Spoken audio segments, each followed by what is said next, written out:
And this is Ken Kraetzer for CBSI Services, Talking Business, our interview series, talking to leaders in the fields of banking, insurance, customer service, digital marketing, and business education, and all to highlight the work of our team at CBSI in Harrison, New York. We provide benefits to the consumer banking industry and customer service management, and always a shout out to our team doing a great job taking care of clients during the COVID epidemic this year. Now, we are very glad to talk with one of our friends up in the Boston area who we met through the New England Direct Marketing Association, and that is Christina Inge, who is the founder and CEO of Thoughtlight, a digital marketing agency in the Boston area, founded in 2014, and also an instructor at Harvard University Extension School and Northeastern. Christina, good to talk with you today. How are you doing? Oh, it's great to be here, Ken. Great, good. Well, we had a good chat last year. I was really very impressed with your talk to the New England Direct Marketing Association. We always shout out to the president of that organization, Mariah Hunt. She's doing a great job with online events this year. We enjoyed attending 2 live events at Babson College, Bentley College last year. And tell us, Christina, maybe start, just what's the year been like for you teaching and also working with your clients during this extraordinary period?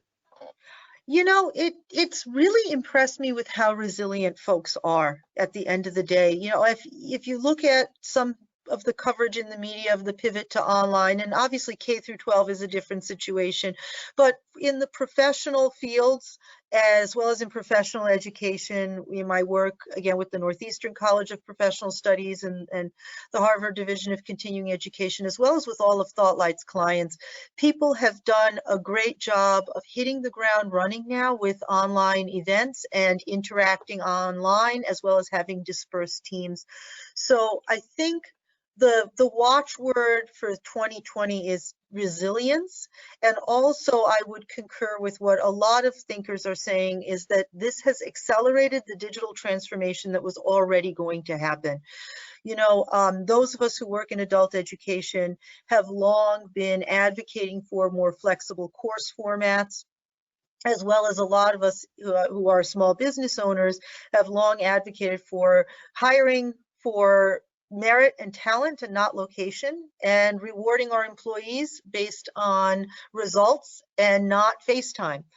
And that transformation has been underway for a long time. And I think that the current crisis has simply accelerated it, so that it has gone from being a nice to have a flexible workforce and online options for schooling and conferences, to having it be a necessity. I'll be frank with you, Ken, I think that overall a lot of these changes towards flexible work and online options are a good thing, and they're going to stay. We absolutely miss seeing people in person, and in fact at Northeastern I've been teaching my classes hybrid, partly on ground, with the option to tune in online if that's where people are more comfortable, with all the appropriate social distancing protocols. And Thoughtlight, I'm back in the office a couple days a week at our wonderful co-working space, Impact Hub Boston, which is also doing a great job of distancing. So I think we'll be back as soon as we can to in person, but I think I would like us to keep up as a society, as an industry, that option that we've given people to tune in more flexibly, because I think it's great for workers. I think it's great for the exchange of ideas, and I think it's great for the environment. So there are upsides, and we're fully leveraging that with our clients here at Thoughtlight. Very good. And when we got together in Boston at the New England Direct Marketing Association event last year, you gave a talk, and we followed up on your topic of voice search, the increasing usage and growth as more and more devices are in circulation, and more customers are using voice to prompt their searches. I know my wife uses it a lot, and I'm trying. How has that grown, voice search, over the last year? How do you see it growing during this and being used during this pandemic period? I would say since we're spending more time at home, for those of us who have smart speakers, we're becoming more used to using the smart speaker to get day-to-day tasks done because it's right there. I have to say that voice search overall, there's no current data right now for 2020 that I would say I trust. I don't believe that it has changed in the number of voice searches. I think the devices that we're using for voice searches, though, are changing more from the phone to the smart speaker. It will remain to be seen what the net result of that is. I think, though, we are going to see a plateauing of the amount of voice search because people still like to use their devices that they type into.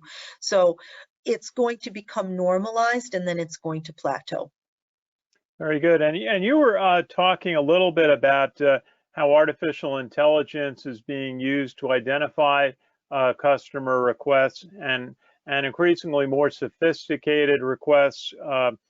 Semantic search you were describing as a new capability for search engines to be able to identify and hear a phrase or even a sentence. How is that technology evolving this year, do you see?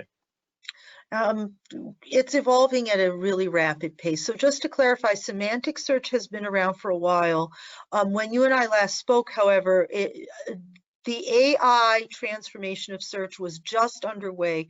Google had just recently released a version of their algorithm, the new update to their algorithm that was reliant on BERT. BERT is an entirely new method of text analytics that Google pioneered a couple of years ago and that they've open sourced. And what BERT does is that it makes it easier to understand the sequence of words in a sentence and therefore the context of a search. So up until the release of BERT in fall of last year, summer to fall of last year, as part of the new algorithm update, it was very hard for computers, including those that power our search algorithms, to be able to tell the difference of a sentence that had a word in it like chair. Did it mean the chairperson of a board, or did it mean I'm looking for a nice seat for my office?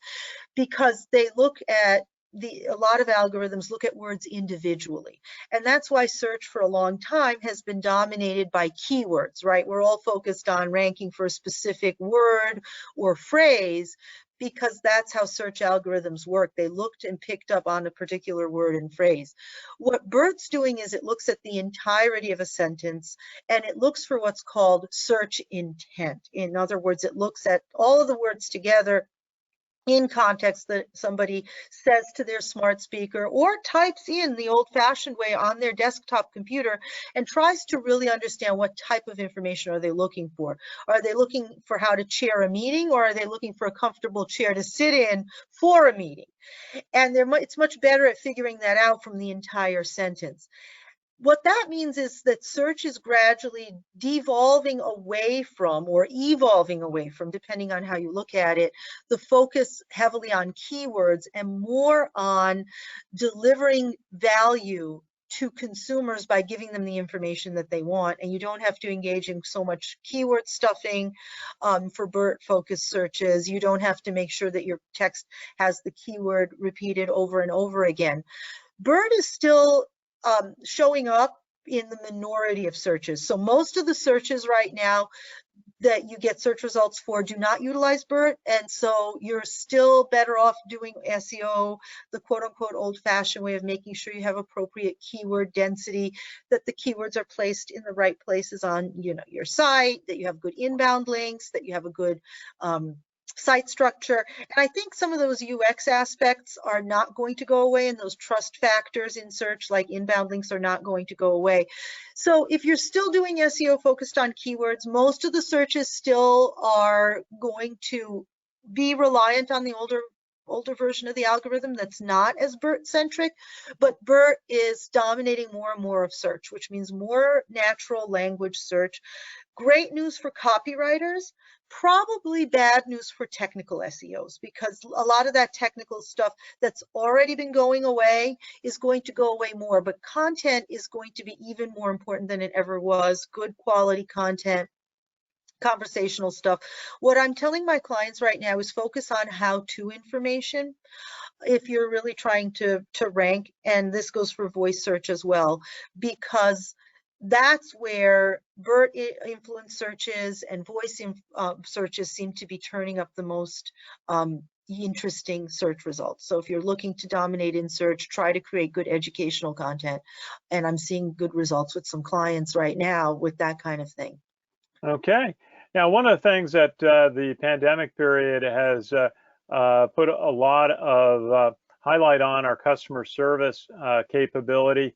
Certainly, with CBSI, we work with banks around the country that are fielding inquiries from customers on an increasing frequency basis, both going to VRUs and going to representatives.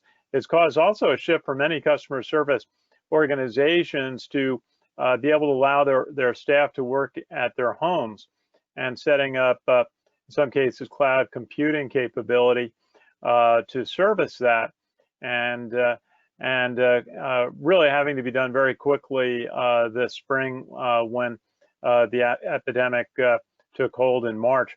What are you seeing happening in customer service to be able to handle the changes in consumer behavior, representatives working from home during this pandemic? Here at Thoughtlight, we don't really work directly on helping people with their customer service. We do help them, though, with their remote technology, so with their voice, their video conferencing, and so on and so forth. What I'm seeing as a consumer and as a business person and as an educator, certainly as a consumer, as a business person, is that the demand for customer service is exceeding what companies seem to be able to supply. You know, wait times are getting longer. And I think that the consumer is going to start to lose patience with not being able to get the service that they got used to. So I would recommend to any business that they try to up their customer service game at this point. You know, make the investment in hiring the right people, getting the right people in the right seats, and training them. And training certainly so important, and also motivating and also encouraging customer service reps who are working at home, and giving them feedback and positive messages as frequently as possible. Now, Christina Inge, who is the founder and CEO of Thoughtlight, also an instructor at several Boston area universities, including Harvard and Northeastern. You've been doing a lot of work on helping take your clients' events from live events to virtual, which is what everybody's been really working on. Some of the fall conferences that would have been held this month in October have had to shift online with varying strategies and effectiveness. What are you finding? What's working with your clients as far as shifting events online? Overall, I think it's going great. One of the things that we're seeing is that attendance can be much higher at online events because people are no longer constrained by time and geography. So if you have great content, you're going to get a much broader audience. I'll give you an example of that. One of our clients, Brandeis University, because Thoughtlight works with a lot of mission-driven organizations and schools, they would do a conference every year called Hack My PhD that typically attracts 100 doctoral students in STEM who are looking to be more entrepreneurial in their careers, and it's a wonderful conference. This year we had for them over 600 registrants. We helped them pivot to an online platform. We use a bunch of different platforms depending on what the client needs, whether it's networking heavy, whether it's more of a lecture type of series. We're conversant with a lot of different kinds of technology depending on the consumer's need. So we pivoted them to the online format, and we were able to sustain a much larger audience. Now, that's wonderful for our clients' visibility, for their reach, for their impact. One of the things you want to think about, though, as a company and an event organizer is, if I used to reach people in my geographic location and now I can reach people around the world, what needs to change about my messaging, about my offers, and my offerings to meet this potentially more geographically dispersed, a much bigger audience. They did a fantastic job of creating wonderful content that was less specific to a locality, not that it ever was really specific to a locality, but something that would be interesting to emerging scholars who are their target audience around the world. And the most successful clients that we can help the most do exactly that. We're here to help you bring the technology and get the audience there. You're really delivering the product, which in this case is the conference, it's the session. So think about, if I can reach anybody anywhere in the world, what does that conference need to do to be extra special to make it worth somebody's while to come to the conference? And this client was particularly successful in doing that. We were proud to be part of giving them that technical infrastructure that made it work. So there's a lot of opportunities out there, and we really encourage people to think about, what does it look like if my regional or local event could turn into a national or global event? What are the opportunities there? I think it's a myth that people are all zoomed out. I think that if you're just putting the same average old webinar out there, yeah, people have gotten tired of seeing the same average old webinar out there.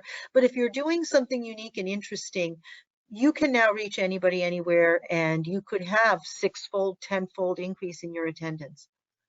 Yes, I know my college, Providence, went from a October homecoming weekend to basically an online homecoming month with events 4 or 5 times a week, with some very interesting talks with professors.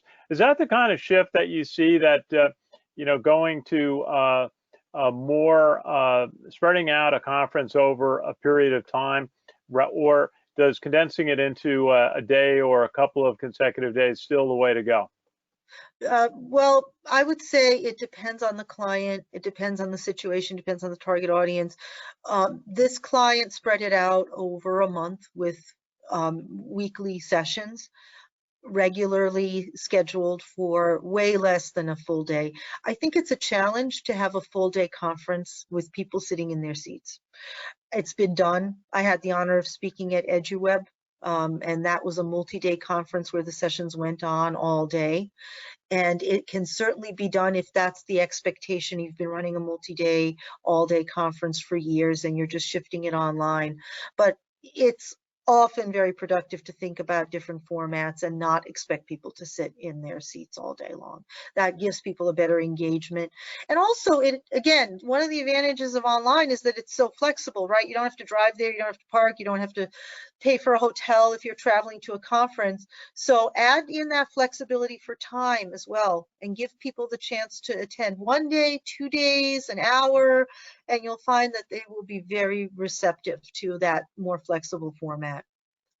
Very good. Now, certainly during the pandemic period, there's been the question for businesses about how to reach their customers and their prospects and their potential conference attendees, and been discussions about, is email still the way to go? Is social media platforms, LinkedIn, Facebook, Instagram? What do you see as some of the best ways and strategies for businesses or nonprofits to reach their customers and prospects? I haven't seen that shift dramatically from, again, the trends that we were already seeing in that digital transformation. Email still has been very effective in driving attendance to events, as well as engaging with customers who have opted in. LinkedIn advertising is a powerful tool that we use for some of our clients. Other kinds of social media ads are varying in their effectiveness. I think that overall, other than the fact that you can't hand flyers to people, which we haven't been doing a lot of anyway, that digital transformation, again, it's just accelerating. Email is still very effective. Social is still very effective. Advertising still has approximately the same CTRs as we saw before, a little bit higher, sometimes a lot higher. But again, none of this is a sea change from the previous normal. We've all been part of this digital transformation for a long time. It's just accelerating. And that's what I say to my clients. Just be prepared for the trends that have been there for a while, to accelerate rapidly because of this particularly unusual year. Absolutely. And interested to hear, what are your students in your classes saying and encountering in their lives, in their careers, in some of the classes that you're teaching? What are the students saying? What are they bringing up in class? The number one thing that's sticking out for me is that for a lot of folks, they've gone from entering last school year with the world's hottest job market to now it's hard to get internships, it's hard to get jobs for people who are at the beginning stages of their careers. I'm seeing a lot more job stability for people who are digitally savvy and are mid-career. They're still very much in demand. Folks who are at the beginning of their careers are having a harder time getting started. So if somebody is at the beginning of their career, my recommendation is get as much practical experience as you can, because that's what employers are looking for, is somebody who can hit the ground running. Other than that, I think people who are mid-career are busier than ever because of that digital transformation. I say that is increasing everybody's workload, especially my students, because they're all really at the forefront of digital transformation as marketers, as UX designers, as digital media professionals. So for them, they're more in demand than ever. Again, that accelerating digital transformation, there's no going back anymore, Ken. We are not going to see those vestiges of the analog world as prominent post-pandemic as they were. So if you have skills that you can bring to help organizations with their digital transformation, you're actually in demand right now. And that goes to another question I'd like to ask you. I've been doing a series of talks on STEM education and particularly on technology and engineering applied to data management.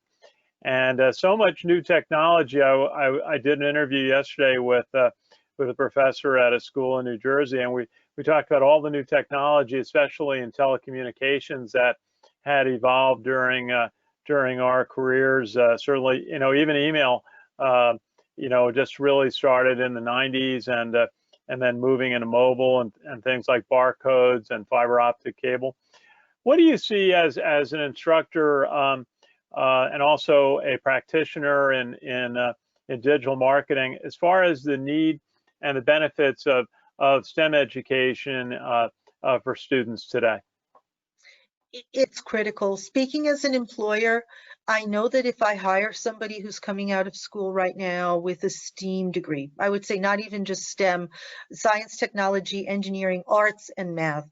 STEAM is where I like to do most of my hiring. Those folks have the ability to deal with our new digital world that, again, is accelerating faster than ever because of the pandemic, but has always been, part of the trend for the past 12 years of my career. Technologies come and go, but what is important and critical to have in the workforce is the ability to problem solve. I think that if somebody is a good problem solver, if they see something in front of them that needs a little figuring out, if they roll up their sleeves and they persist and try to figure things out and come up with fresh solutions, that's the critical skill set for the 21st century. And as an employer, that's what I look for in an employee, and that's what I try to foster in my students as well. I noticed you went to for your master's degree, the University of Wyoming, and Master of Science in Instructional Technology. That sounds like it would have been an interesting program. It was, and at the time when I graduated, right before the last Great Recession, instructional design was much like mobile. You know how we spent many years being told that the mobile year was coming, we were going to have the year of mobile, and every year we were like, okay, where is it happening? And then suddenly, without noticing it, everything was mobile. It was very similar for instructional technology. When I entered that program, everything was supposed to be instructional technology, right? All the courses were going to move online. It was pre-MOOC, but people were already talking about MOOCs as well. And, the online learning revolution was about to happen. It did happen with adult education, and my master's is in instructional technology and adult education. But undergraduate, trade, professional education, some of that kind of lagged behind. And by professional education, I mean from professional associations versus, adult professional education, and like the programs I teach in. I think that we finally are now in the year of online education. And I think that's incredibly exciting because my students say, I'm so glad that this is finally getting recognized as the way to earn a degree or get new skills, because I'm able to stop work, have a snack, help my kids with their homework, get back to my laptop and go to school. I don't have to drive to a classroom. I don't have to drive back late at night. I'm able to get the education and training I need to stay competitive in the marketplace. And that many years after getting my master's in adult education and instructional technology, seeing it come to fruition is incredibly rewarding.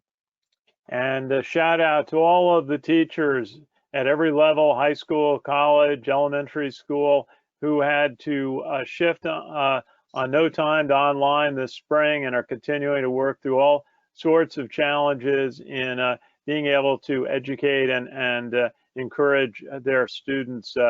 Educators really are some of the people of the year this year, with so many first responders this year. Christina Inge, great to talk with you. Do you have a final thought for us today on what you see happening over the coming months as we go into next year? Yes, don't be afraid of change. We're about a century out from the last major societal change that was also partly precipitated by a pandemic. Look at what the world was like in 1918 and what the world was like in 1920. It was almost unrecognizable, but it opened up so many opportunities, from women getting the vote to everybody having a car in their driveway and not being in horse and buggy days. Change can be a challenge, but as long as we keep focused as a society on finding solutions that are good for everybody, that are equitable for everybody, good for the planet, lift people up, and as long as we continue individually to take personal responsibility for our own development, we might be on the cusp of major change that's going to raise our standard of living in new directions. And we might have to let go of things that we once thought were essential. But just as none of us is driving around in a horse and buggy anymore, as we would have been in 1918, I think we're going to see a lot of new technology-driven opportunities. And I think that if you stay optimistic, open-minded, and look for how you can contribute and how you can make yourself better and more ready for change, there's a lot of opportunities out there. And we also need to look how we can lift up folks who have been left out of the digital revolution and see how we can bring them in so that we can have a real rising tide that's lifting all boats. Certainly. Christina Inge, who's the founder and CEO of Boston-based Thoughtlight, digital marketing agency, does websites, search engine optimization, email, and virtual online events. You're doing great work for your clients and helping them create online events. Christina, great to chat with you today. Awesome to chat with you as well, Ken. Take care and have a wonderful day, everybody. Okay. Absolutely, and thank you to Christina Inge, and also to the New England Direct Marketing Association, who introduced us, Mariah Hunt and her team, doing a great job shifting their events online. We hope to be able to get together with them next year.